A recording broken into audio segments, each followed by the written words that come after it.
Terima kasih Anda masih bersama kami di Prime Plus dan sesuai janji saya akan memperkenalkan sejumlah orang narasumber yang sudah hadir di studio CNN Indonesia. Pertama adalah pakar telematika Roy Suryo. Mas Roy, selamat malam. Malam, Mas. Malam Terima juga kasih. semua CNN. Baik, berikutnya adalah pakar hukum tata negara Refli Harun. Bang Refli, selamat malam. Malam, keren cadas. Oke, tagline-nya selalu itu ya. Dan berikutnya Direktur Eksekutif Lembaga Survei Indonesia, Jayadi Hanan. Mas Jayadi, selamat malam. Malam. Terima kasih sudah hadir.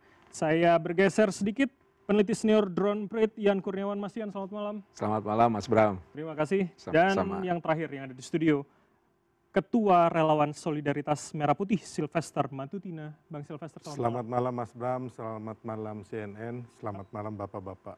Oke, terima kasih. Dan saya akan juga sapa satu narasumber dari luar studio, yakni juru bicara DPP PSI, Ali Mutohirin. Assalamualaikum, selamat malam Mas Ali. Selamat malam Mas Bram, selamat malam para senior Baik. yang di studio. Oke, baik. Saya ke Mas Ali terlebih dahulu. Ini karena Kongres pertama PSI baru selesai. Tentu pertanyaan publik setelah Mas Kaisang terpilih, Mas Ali, betul atau tidak? Jadi Pak Jokowi ini masuk dalam struktur menjadi ketua Dewan Pembina atau tidak ini, Mas Ali? Terima kasih Mas Bram. Kebetulan saya kemarin juga bagian dari SC dan memimpin sidang dari awal Kongres sampai selesai. Pada prinsipnya aspirasi itu ada dari semua kader, terutama peserta yang ikut Kongres kemarin, bahwa suara-suara itu disampaikan kepada kami sebagai SC, dan tentu Kongres juga memandatkan kepada struktur yang ada, terutama Dewan Pembina, struktur yang ada yang terdiri dari Ketua Umum terpilih, Sekjen terpilih, 2 dari Dewan Pendiri, dan 1 perwakilan DPW yang diwakili oleh Ketua DPW PSI NTT untuk menyusun struktur dan menentukan Dewan Pembina PSI. Nah, nanti akan ditentukan oleh struktur Dewan Pembina itu, siapakah ketua pembinanya. Bisa Pak Jokowi, bisa yang lain juga. Oke, jadi artinya ketua Dewan Pembina itu memang harus dari struktur yang ada, baik ketua Sekjen, Anda katakan tadi founder, dan juga perwakilan DPW, atau kemudian nama lain misalkan seperti Pak Jokowi bisa masuk di sana? Jadi 5 itu diputuskan untuk menentukan struktur, bisa bertambah, bisa tetap, Mas. Jadi itu juga bisa memasukkan nama baru, bisa di antara 5 itu yang nanti menjadi Ketua Dewan Pembina. Oke, Mas Ali, Anda tadi mengatakan suara akar rumput begitu menghendaki Pak Jokowi masuk dalam Dewan Pembina. Artinya kalau seperti ini, apakah publik bisa membayangkan memang Pak Jokowi akan masuk, atau masih ada kemungkinan beliau jangan-jangan tidak masuk dalam struktur nanti, Mas Ali? Nah, itu yang menentukan tentu Bapak Jokowi sendiri, sesuai yang tadi saya sampaikan, bahwa aspirasi semua kader ada, dan ketika beliau, Bapak Jokowi, menyampaikan pesan kebangsaan di Kongres PSI kemarin, semuanya berteriak bahwa kami menerima Pak Jokowi, dan kami menginginkan Pak Jokowi masuk bagian dari rumah besar kami, Partai Solidaritas Indonesia. Oke, walaupun sudah pakai jaket ya sebelum Kongres, artinya masih mungkin saja tidak bergabung begitu ya, Mas Ali? Ya, tapi pada prinsipnya semangat Pak Jokowi, semangat pengabdian, semangat perjuangan itulah yang ingin kita tanamkan kepada semua kader PSI yang ada di seluruh Indonesia. Oke, gitu, Mas Ali, saya spesifik kalau begitu. Jadi ketika Pak Jokowi mengatakan minggu lalu, beberapa hari sebelum Kongres, mengatakan bahwa ada dugaan agenda politik besar, kemudian menurunkan reputasi beliau, Mas Gibran begitu, artinya apa yang bisa dimaknai dari statement tegas ini bagi teman-teman PSI? Jadi kita ketahui bersama juga, dan saya yakin juga masyarakat Indonesia mengetahui bagaimana kemudian sosok Pak Jokowi ini sebagai magnet elektoral yang luar biasa. Tentu pengabdian beliau selama 10 tahun sebagai Presiden Republik Indonesia dan kerja-kerja beliau selama ini, dan begitu besar cintanya masyarakat Indonesia pada beliau, maka ini menjadi tokoh penting dan tokoh sentral terutama dalam konteks politik sebagai magnet elektoral itu. Dan kita ketahui sendiri juga bahwa kecintaan masyarakat kepada Pak Jokowi juga masih sangat tinggi, hampir 70% lebih gitu, dan itu bisa kita lihat nanti ada beberapa pengamat politik atau lembaga survei yang bisa menyampaikan secara detail kalau misalnya klaim kami ini salah begitu. Dan kami juga menyadari betul pengaruh itu begitu. Berarti artinya kalau statement ini tegas, Mas Ali, artinya PSI siap pasang badan juga untuk Pak Jokowi kalau ada agenda besar di balik semua ini? Tentu tidak hanya Pak Jokowi, semua presiden Indonesia, kami bertanggung jawab sebagai anak bangsa menjaga harkat dan martabatnya, karena bagaimanapun Presiden Indonesia ini, siapapun itu, baik Pak Jokowi atau yang lain, punya kontribusi besar dalam membangun bangsa ini, dalam menjaga bangsa ini. Dan kita sebagai bangsa juga bertanggung jawab. Apalagi kita menginginkan bahwa spirit Pak Jokowi atau kemudian secara fisik Pak Jokowi ini masuk PSI, dan ada komitmen bersama di kader-kader PSI untuk menjaga beliau. Oke, baik. Saya ke Bang Silvester terlebih dahulu. Bang, beberapa waktu lalu kita pernah mendiskusikan pula begitu soal Pak Jokowi masuk atau tidak. Jadi relawan ini kali ini rela atau tidak begitu dengan kondisi hari ini, ada agenda besar, Pak Jokowi perlu nggak sih masuk partai? Ya, dari awal kan saya bilang kelihatannya Pak Jokowi nggak masuk partai atau menjadi ketua umum partai ya waktu itu ya. Saya berbeda dengan Bang Ade Armando. Iya waktu itu. Ya kan? Dan terbukti sampai hari ini Pak Jokowi itu tidak masuk partai manapun. Dan sebenarnya Pak Jokowi, kalau kata orang-orang menyaksikan kan, Pak Jokowi harus punya partai, nanti ditinggal orang-orang. Pak Jokowi udah selesai, jadi Pak Jokowi nggak butuh partai, partai yang butuh Pak Jokowi. Oke, jadi artinya Pak Jokowi nggak butuh PSI, PSI yang butuh? Ya, pastinya begitu, karena saya sendiri berbicara dari, bahkan saya berbicara dengan ini ya, pimpinan tertinggi PSI dan juga yang apa? Siapa Bang namanya Bang? Pimpinan tertingginya, Mas Kaisang?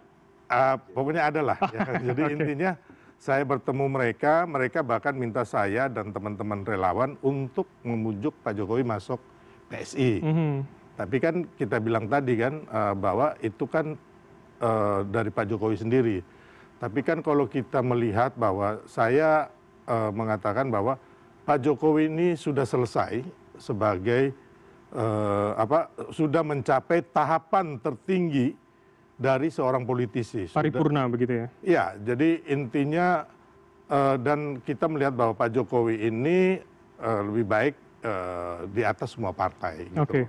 Tapi nantinya kalau Pak cukup di PSI itu ada Mas Kaisang kan, yang sekarang ini membutuhkan partai sebenarnya Mas Gibran gitu loh. Jadi kembali tuduhan bahwa Pak Jokowi ini mengintervensi partai, dari dulu mau ambil alih partai, itu kan nggak terbukti. Bahkan mau masuk partai, sampai saat ini enggak gitu loh. Bahkan mungkin saya dari sedikit orang yang ketika berdiskusi, kalau Pak Jokowi tanya, ya beliau nanya saya jawab dong. Ya kan saya mengatakan bahwa Bapak nggak perlu berpartai gitu loh. Tapi Bapak akan mewarnai semua partai gitu loh. Bapak yang ada tokoh di balik termasuk koalisi ini kan sebenarnya koalisi yang dibentuk oleh Pak Jokowi. Oke, jadi tidak perlu masuk ke salah satu artinya menurut Anda ya Bang ya? Iya, saya pikir gitu. Tapi kan itu hak politik Pak Jokowi ya, kita juga nggak bisa. Tapi kalau menurut saya, pendukung Pak Jokowi ini ada hampir di semua partai. Ya, jadi saya pikir Pak Jokowi lebih baik fokus ya membantu PSI. Saya setuju gitu loh. Ya kan, tapi intinya, menjadi bagian tidak perlu. Iya, kan banyak hal yang bisa untuk mendongkrak PSI ini kan. Yang saya lihat kan kalau menurut saya PSI ini akan besar apabila kadernya bekerja keras. Kalau menurut saya, menurut hemat saya ya. Nah, yang lebih baik adalah membantu agar Prabowo Gibran ini sukses hingga 2029. Tanpa PSI pun sebenarnya tidak masalah menurut Anda? Mensukseskan Prabowo Gibran hingga 2029. Tapi kan PSI kan salah satu bagian dari pendukung Prabowo Gibran. Jadi ini simultan gitu loh. Kita pun teman-teman relawan juga kemarin ya Bapak minta mendukung ya kita juga mendukung. Walaupun atau bagaimana sebenarnya relawan ketika Pak Jokowi secara tegas mengatakan ada agenda besar ini Bang? Oh yang itu pastilah. Intinya gini kan dari awal bahkan mungkin saya yang mengatakan bahwa ada agenda besar ya kan. Yang mana isu-isu dari Matahari Kembar, isu Indonesia Gelap, ya kan, termasuk isu ijazah palsu, isu pemaksulan ini memang tujuannya akhirnya adalah sebenarnya bukan Pak Jokowi. Pak Jokowi udah purna gitu loh, ya kan. Intinya bahwa mereka tidak mau Prabowo Gibran ini sukses. Atau Prabowo Gibran ini putus di tengah jalan. Atau agenda lagi mereka ingin agar Prabowo Gibran hancur di tengah jalan atau menjelang 2029 diganti oleh anaknya, diganti oleh orang-orang mereka. Artinya diganti dua-duanya atau salah satu aja? Ya? artinya diganti kalau Anda katakan itu dua-duanya atau salah satu aja? Ya agenda besarnya Pak Prabowo lah. Kan hanya mengganti Wapres apa gunanya gitu loh. Nggak ada guna sama sekali buat bangsa kita. Nggak ada gunanya. Jadi menurut Anda dua-duanya Pak Prabowo target utamanya menurut Anda? Target utamanya gitu loh. Ini kan dalam rangka mengadu domba kami pendukung Prabowo Gibran. Gitu loh. Jadi kami ini kayak relawan ya kan. Ya saya mau kasih tahu bahwa relawan Jokowi itu tidak pernah dibentuk seperti hanya skocinya Demokrat. Ya, ini saya mau kasih tahu dulu. Kami bergabung untuk mendukung orang baik dan benar Pak Jokowi ini. Kalau Demokrat dulu mereka membentuk skoci-skoci itu. Baik. Tapi ini saya mau menjawab tuduhan dulu gitu loh. Ya kan? Bahwa sekarang ini kami ini adalah relawan Prabowo Gibran. Gitu loh. Yang tetap ada Pak Jokowinya gitu, relawan Prabowo Gibran. Nah, makanya namanya merah putih ya? Ya, jadi intinya makanya ketika sebenarnya kami ini mau fokus mendukung agar waktu itu kami ini kan yang berkampanye juga. Supaya apa? Supaya janji-janji kampanye Prabowo Gibran ini buat rakyat ini terjawab gitu loh. Ya kan? Tapi karena ada isu ijazah palsu, isu pemakzulan, ya kami semua harus turun gunung. Ya kan kami nggak mau bangsa kita diadu domba, negara ini hancur gara-gara isu-isu yang menurut kami ini nol besar, bohong besar, nggak didasari oleh fakta-fakta dan data-data hukumnya, konstitusi kita. Makanya kami akan melawan terus ini, nggak mungkin mundur. Tahan. Nanti saya akan tanya perlawanannya akan seperti apa, Mas Roy. Jadi dianggap agenda besar, nol besar, bohong besar, ada agenda. Begitu Sylvester bilang bohong besar langsung ke Mas Roy. Loh kan Mas Roy ada di soal ijazah palsu, kemudian pemakzulan, Mas Roy juga ada di forum itu. Gimana Mas Roy? Yang pertama saya jangan suruh jawab yang soal apa namanya tadi skoci-skoci ya. Meskipun saya dulu bagian dari Partai Demokrat, ya, tetapi saya tidak akan mengkhianati partai saya. Saya bukan pengkhianat yang keluar dari partai terus jelek-jelekan partai. Itu bukan tipe saya. Saya tetap menghormati Partai Demokrat, tapi izin biar nanti teman-teman Demokrat yang akan jawab. Yang kedua, kalau soal bohong besar itu lucu. Ada yang lebih bohong sebenarnya, yang suka jadi narasumber itu, ya, yang katanya dia penasehat itu ya. Dia lebih bohong lagi dia mengatakan saya dan Dr. Ismon itu bohong, tapi sebenarnya dia yang bohong. Ada. Kami itu tidak bohong. Ada telaah ilmiahnya, ada jejak digitalnya, ada ilmiahnya, dan itu benar-benar bisa diuji. Yang namanya ilmu pengetahuan itu siap diuji dengan ilmu pengetahuan. Jadi kalau ada agenda besar, walaupun ada bukti-buktinya, Anda menganggap itu bukan suatu agenda besar yang mana? Ya, agenda besar yang mana? Jadi artinya orang yang bilang agenda besar itu dialah yang menciptakan itu. Ya, dia sendiri sebenarnya yang baperan. Dia sendiri yang sebenarnya sudah tidak percaya diri. Dia sendiri yang sebenarnya pengen ikut cawe-cawe. Ya, meskipun seharusnya sudah selesai, sudah harusnya ngomong cucu, tapi kemudian masih aja ikut cawe-cawe. Maksud Anda adalah? Dengan statementnya tadi bilang saya akan ikut bantu. Namanya di dalam internalnya sendiri aja bergejolak, ada yang pro, ada yang kontra kok. Gitu loh. Jadi artinya kan sebenarnya dia itu ya belum tentu disetujui, ditolak juga masuk partai itu kan, meskipun saya bukan orang partai lagi. Itu biar urusannya partai-partai lah. Itu udah anu lama, sejarah lama bagi saya. Tapi artinya apa yang kami kemukakan, apa yang saya, Dr. Ismon, Dr. Tifa sampaikan, itu adalah uji telaah ilmiah dan full science. Kalau memang orang tidak mengerti, ya mungkin bahasanya itu nol besar, bohong besar, ya saya memaklumi lah. Saya memaafkan orang-orang yang tidak mengerti ilmiah kayak gitu. Ya, saya maafkan saja. Tapi sebenarnya intinya adalah dia tidak memahami, tapi jangan kemudian ketidakfahaman seseorang itu kemudian diterapkan ke orang lain. Tingkat pengetahuan dia yang segini, jangan kemudian diterapkan orang lain juga harus segini. Tidak memahami ya, kuncinya menurut Anda di situ ya. Dan kemudian tidak mengerti, tapi saya senyum saja. Contohnya apa? Statement ilmiah, statement ilmu pengetahuan langsung dibahas dengan hukum. Itu kan enggak ilmiah, ya ilmiah gitu loh. Kalau nanti hukum ya hukum. Kalau kemudian itu dikatakan kalau memang konsisten hukum, Mas Bram, ya nanti pembuktiannya juga secara hukum. Misalnya apa? Katanya kepolisian memastikan itu asli. Bukan kepolisian bisa memastikan. Yang memastikan itu adalah pengadilan. Yang itu akan menyelesaikan itu adalah pengadilan, tapi bukan pengadilan di tingkat yang sekarang berjalan. Pun hari ini ada gelar perkara khusus menurut Anda? Ya, itu harus diminta. Gelar perkara khusus pun sekarang, siang tadi saya ke Polda Metro Jaya untuk membersamai teman-teman meminta gelar perkara khusus di level Polda Metro. Karena Polda Metro ini melakukan pengulangan terhadap kesalahan di Barreskrim. Artinya yang harus sampai ke pengadilan itu adalah yang ada di Bareskrim. Oke. Di sana itu tadinya penyelidikan, kemudian kenapa tiba-tiba dihentikan padahal itu tidak ada aturan penghentian di level penyelidikan, harusnya di level penyidikan. Jangan tiba-tiba curang, ya, kemudian licik kalau menurut saya, ya, di sananya mau dihentikan karena tidak mau itu sampai pengadilan, padahal kan ada yang berjanji itu. Kalau sampai di level pengadilan mau ditunjukkan, lah ditutup sendiri, kemudian di Polda mau dijalan. Padahal yang di Polda ini harusnya, Mas, ini karena orang nalar, kalau orang punya otak dan punya waras, ya, ini harusnya nunggu dulu sampai yang di level Bareskrim itu sampai inkrah, ya, sampai level pengadilan itu terbukti asli atau palsu. Kalau asli di pengadilan kami terima kok. Oke. Karena di pengadilan itu nanti akan fair. Ada ahli dari sini, ada ahli dari pihak kami bertarung dengan Dan semua fair, terbuka untuk publik. semua terbuka. Tapi kalau di sini harus sampai pengadilan, statusnya udah beda. Oke, Di sini oke. itu tidak Kami ada tangkap lagi pesan Anda. pembuktian. Gitu. Oke, Bang Sylvester, komentar Anda. Ya. Mas Roy ini debat di TV lain, tapi curhatnya di sini. Oh, oke. Ini menarik ini. Oke. Dan Itu menjadi saya poin mengambil menarik. statement dari podcast lain. Jadi Bang Sylvester, tanggapan ya, Anda dulu. jadi makanya saya bilang tadi kenapa nol besar, Bang.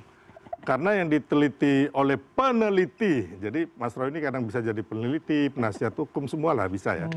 Tapi intinya bahwa yang diteliti itu hanya digital. Oke.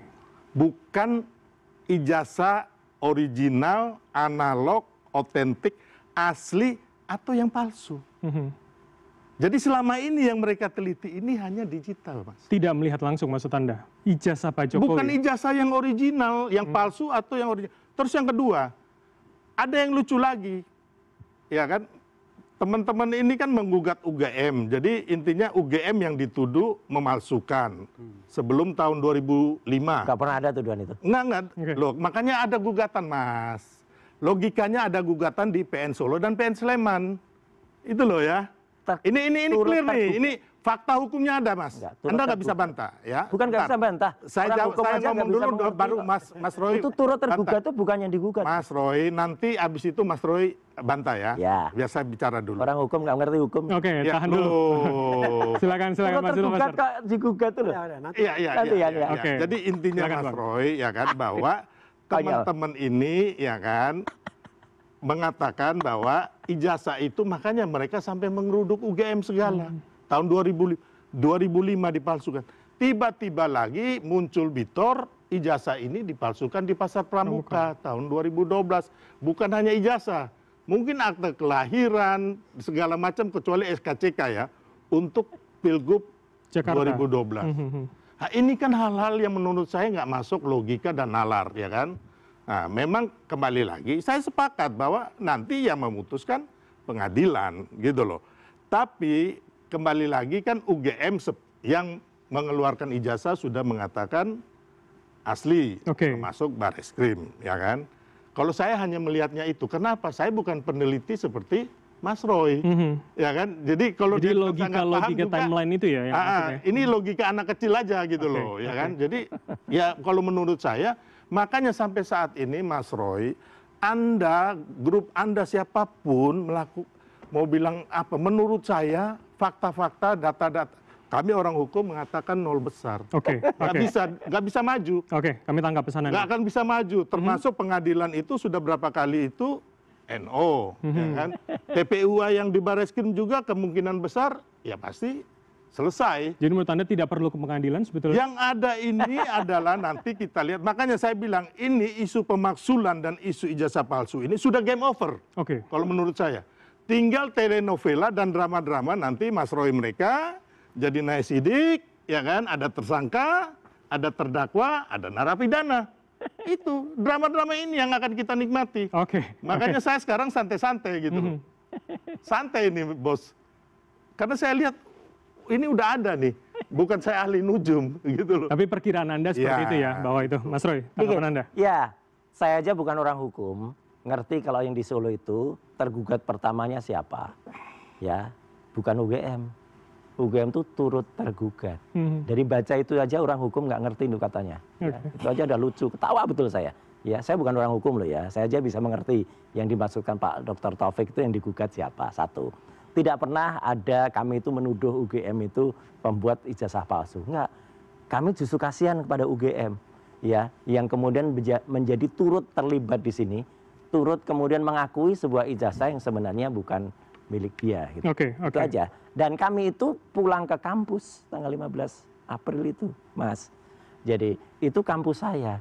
Saya menempuh pendidikan S1, S2 di UGM, asli. Itu kampus kami. Dan kami itu dalam rangka keprihatinan kami dengan kampus itu. Jadi poin Anda? Poin saya adalah salah kalau sekarang ada orang mengatakan bahwa kami itu meneliti yang salah. Kalau memang benar apa yang diteliti ada, hadirkan di atas meja, ya hadirkan, baik itu bahkan ketika gelar perkara khusus kemarin. Kalau itu ada ijazah aslinya, hadirkan, gitu. Begitu dihadirkan, kami pun siap dengan pembanding ijazah asli UGM juga, ya pada tahun yang sama, keluaran yang sama, fakultas yang sama, angkatan yang sama, atau tahunnya keluarnya sama. Dan itu akan nampak nanti perbedaannya, ya bahwa yang di sini ada embossnya, ada watermarknya, ada yang ada di sini tidak, gitu loh. Kenapa saya bilang tidak? Karena apa yang tampil selama ini tidak. Dan kalau boleh saya sebut, kenapa saya sebut kader PSI juga? Karena ada orang dari kader PSI namanya Dian Sandi, itu yang mengupload itu sebelum ini nggak pernah ada di antara kami itu yang berani menganalisis itu karena tidak ada yang memastikan itu asli. Seorang kader PSI namanya Dian Sandi pada tanggal 1 April memastikan ini ijazah asli. Nah, padahal itu kalau kita lihat, nah ini beda ini. Jadi rujukan Anda salah satunya adalah postingan itu ya? Betul. Jadi postingan itulah yang membuat kami mengatakan tidak asli. Kalau memang ada yang asli analognya, keluarkan. Kalau sampai sekarang analog nggak pernah keluarkan, ya itulah yang nol besar. Jadi gini, Anda nggak bisa unggahan saudara Sandi itu menjadi patokan, Mas. Anda nggak bisa berkelit dari hukum ini. Nggak. Ijazah asli itu sudah diselidiki oleh Bareskrim, bukan Anda. Anda juga nggak punya legal standing. Ada. Nggak ada. Ada. Sebagai apa legal standing Anda? Nggak ada, Mas Roy. Kami minta kampus UGM. Kita mau lihat aja, TPU aja legal standingnya itu tanda tanya. Gitu loh, makanya kandas. Apalagi Anda nggak punya legal standing sama sekali. Anda juga nggak bisa meneliti itu secara hukum. Gitu loh. Anda bukan peneliti yang salah besar. Orang ada undang-undang kayak gini nih. Loh apa? Udah berkali-kali temuan ijazah palsu ini ditolak, Mas Roy. Dengar dulu. Ngerti nggak undang-undang Anda ini masuk penjara. Udahlah, ngomong. Anda bilang saya nggak ngerti hukum. Tahan dulu. Saya kasih waktu Bang Refli. Udah nggak ampun Anda ini. Tahan dulu, Pak. Bang Refli, silakan. Ngaco ini orang ngaco. Disuruh tanya saya. Ini orang paling ngaco seluruh dunia. Ya kalau memang begini, jadi menurut Anda. Ini soal hidden agenda atau soal begini begono? Hidden agenda dulu. Jadi menurut Anda kalau nol besar, bohong besar, buktinya Mas Roy sampaikan, bagaimana Anda melihat ini? Begini. Kalau untuk Mas Roy ya, gini. Kita itu ada yang bisa kita ukur, measurable, ada yang tidak bisa kita ukur. Nah, kenapa misalnya tentang apa yang dilakukan Mas Roy gitu, ada beberapa hal yang bisa saya terima. Tentu ada yang tidak mampu saya terima karena keterbatasan jangkauan analisis dan kemudian alat. Misalnya face recognition sama yang namanya image comparison. Itu bisa kasat mata. Makanya misalnya kalau kita bicara face recognition misalnya, kita bisa bandingkan tuh. Ada foto wisuda, ada foto ijazah, ada foto Pak Jokowi sekarang. Nah itu 3 itu dibandingkan, terlihat tuh ada perbedaan. Gitu. Nah, ketika digunakan program komputer, saya tidak tahu namanya programnya apa, face recognition, oleh Topi Merah, oleh Mas Roy, oleh Rismond, mengatakan bahwa yang satu ini yang wisuda ya, itu beda sama yang Pak Jokowi sekarang. Yang satu sama dengan yang 2, yang ijazah. Nah, saya hanya melihatnya dari kasat mata, kelihatannya beda. Hidungnya kan begitu kan. Kalau yang satu ini lancip hidungnya, kalau yang ini enggak. Satu. Yang kedua, image comparison. Nah, image comparison itu bisa terlihat. Misalnya ijazah 1115, 1116, 1117, itu huruf A-nya itu masih nempel. Kalau Pak Jokowi agak keluar. Nah, dan itu bisa. Pertanyaannya adalah, tentu apakah ini sebagai sebuah petunjuk atau tidak? kalau kita bicara orang hukum kan keterangan ahli, keterangan saksi, surat, petunjuk, dokumen elektronik itu alat bukti yang bisa diambil. Maka saya mengatakan ini paling tidak petunjuk sebelum beliau ini dipanggil sebagai ahli untuk memberikan keterangan. Karena itulah kemudian sebagai orang yang mengikuti betul soal isu ijazah ini dari dekat, dan kemudian sejak tahun 2022 saya ngikuti, maka memang a big question-nya itu adalah ijazah analognya itu tidak pernah tampil di publik. Oke, jadi logika Mas Roy itu masuk akal menurut Anda? Iya, kalau untuk face recognition sama image comparison tadi. Nah, tapi kalau misalnya untuk pasar pramuka dan lain sebagainya, itu cuma sekedar petunjuk dari Bitor. Petunjuk dari Bitor itu sebenarnya bisa diinvestigasi karena Bitor menunjukkan nama orang-orangnya. Dia sebut Widodo, Anggit Nugroho, Denny Iskandar, David, kemudian ada nama Sigit Widiawan dan lain sebagainya. Nah, itu bisa dipanggil sebagai petunjuk. Soal benar dan salah kita nggak ada yang tahu. Apakah ini benar? Artinya proses hukum nanti yang membuktikan ya. Tetapi kalau image comparison sama face recognition kita bisa lihat dengan kasat mata. Itu soal ijazah ya. Soal yang lain. Hidden agenda, dikatakan nol besar, dikatakan kemudian menjatuhkan reputasi Pak Jokowi. Ya. Saya tadi mencatat soal bahwa sasaran akhirnya Pak Prabowo. Nanti Mas jadi nih yang jagoannya. Tapi bagi saya it doesn't make sense. Nggak masuk akal. Kenapa? Karena yang mengajukan impeachment ini adalah Purnawirawan. Purnawirawan itu apalagi frontlinernya itu mantan Danjen Kopassus yang mau dicukur kumisnya oleh Sylvester kan? Kan begitu. Nah, kita tahu lihat Danjen Kopassus Pak Prabowo juga. Jadi sebenarnya kalau saya lihat ini kan berlaku yang namanya spirit, esprit, ya kan? Nah, jiwa korsa begitu ya. Itu tidak masuk akal menurut Anda ya? Maksud saya tidak masuk akal. Tetapi kalau seandainya memang mereka ingin menjatuhkan Gibran, saya mengatakan iya. Ya kan? Dan dalam politik ya sah-sah saja kalau kan yang dilakukan adalah impeachment. Kenapa ada misalnya artikel of impeachment di konstitusi pasal 7A, 7B, 7C? Karena memang untuk mengantisipasi demokrasi yang sudah memilih orang itu bisa dihentikan melalui proses impeachment. Dimanapun di dunia. Maksud Anda evaluasi menjadi salah satu proses evaluasi? Bukan soal evaluasi, tetapi pemenuhan article of impeachment. Apakah orang itu tidak memenuhi syarat? Apakah dia terlibat perbuatan tercela? Apakah dia melakukan pelanggaran hukum berat? Bukan sekarang pembuktiannya. Pembuktiannya nanti di proses politik DPR dan di proses hukum Mahkamah Konstitusi. Tahan sampai situ. Bentar, karena waktu kita singkat, saya ke Mas Jayadi terlebih dahulu. Akan ada segmen berikutnya, saya akan berikan nanti. Terus kalau gitu. Mas Jayadi, jadi artinya kalau kemudian ada yang beranggapan ini yang diserang dua-duanya, ditargetkan adalah presiden dan wakil presiden, kita secara politik melihatnya seperti apa, Mas? Soal pemakzulan ya. Pemakzulan. Pertama soal pemakzulan itu dalam sistem pemerintahan presidensil, demokrasi presidensil seperti kita itu biasa. Kan ketidakpuasan atau masalah yang dilekatkan kepada presiden yang sudah berkuasa atau wakil presiden yang sudah berkuasa, baik itu berasal dari masa lalunya maupun yang terkait dengan saat sekarang, saat menjabat, itu di mana-mana biasa. Misalnya Donald Trump kan dikaitkan dengan masa lalunya di tahun 2005 ya. Itu biasa. Dan impeachment terhadap impeachment itu sepanjang sejarah yang saya tahu belum pernah menyasar presiden sekaligus wakil presiden. Tidak pernah dua-duanya. Belum pernah. Meskipun menurut undang-undang kita dimungkinkan ya. Tapi kan biasanya sulit itu. Satu-satu biasanya satu-satu. Memang impeachment terhadap wakil presiden kalau di Amerika itu baru ada dua. Ya, tahun 1832 James Calhoun, kemudian tahun 1973 itu namanya Spiro Agnew.